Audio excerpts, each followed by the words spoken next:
Hello. If you were running a startup in an emerging market, would you be looking to sell in foreign countries? Most of us would probably say no. That is too difficult for an emerging market startup to do.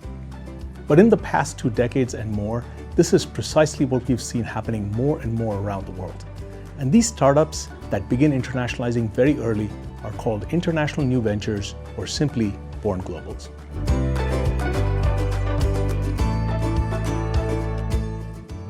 My name is Deepak Somaya. I'm a professor of strategy and entrepreneurship in the Geese College of Business at the University of Illinois, Urbana-Champaign. And I would like to tell you about a paper of mine co-authored with Marleen McCormick in the Global Strategy Journal. The paper is titled Born Globals from Emerging Economies, Reconciling Early Exporting with Theories of Internationalization.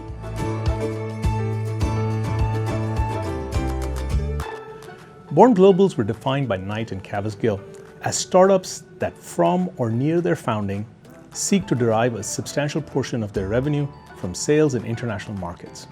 Now, this form of early internationalization runs counter to the dominant view in the literature from the so-called Uppsala school that internationalization should occur in a staged manner, after first exhausting market opportunities in the domestic market. Moreover, much of the literature has emphasized how young firms are doubly disadvantaged in the international market by both the so-called liabilities of newness and the liabilities of foreignness. And we can imagine that these dual liabilities are likely to be even bigger constraints for startups from emerging and developing countries.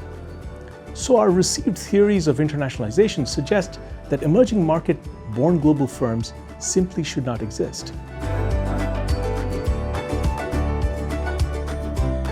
How then can we reconcile the phenomenon of emerging market born globals with our existing theories of internationalization?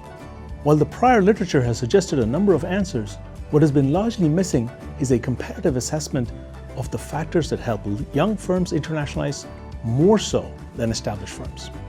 So, in order to really understand what born globals teach us about internationalization, it is important to examine how and why the born global phenomenon is not just about the generalized internationalization of all firms, but about the selective, greater internationalization of young firms.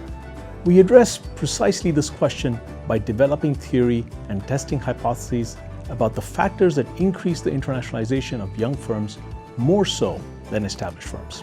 Correspondingly, our empirical analyses examine factors that do not just increase internationalization by young firms, but differentially increase internationalization by young firms relative to established firms.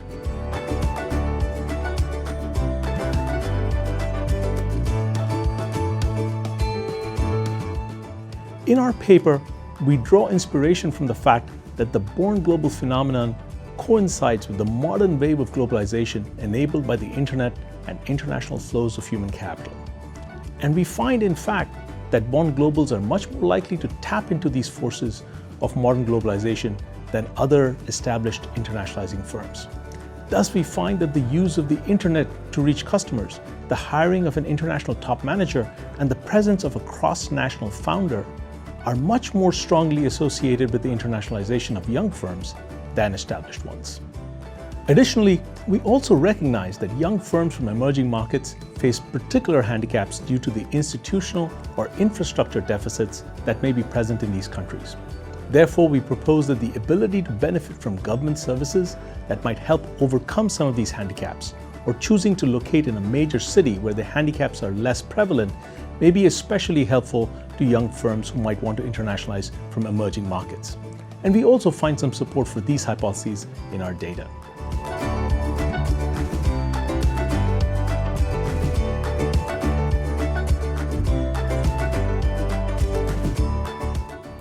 In general, we think our paper provides an important missing element in the research literature on born globals. Specifically, we highlight factors that help young firms internationalize, and more so than established firms. Thus, our research theoretically and empirically reconciles the born global phenomenon with theories of internationalization and advances our understanding of how and why firms internationalize more generally. The emerging markets context of our research provides an additional interesting dimension to the paper. Thank you for your interest in our work. We hope you will read it in the Global Strategy Journal, and feel free to contact us if you wish to carry this conversation further.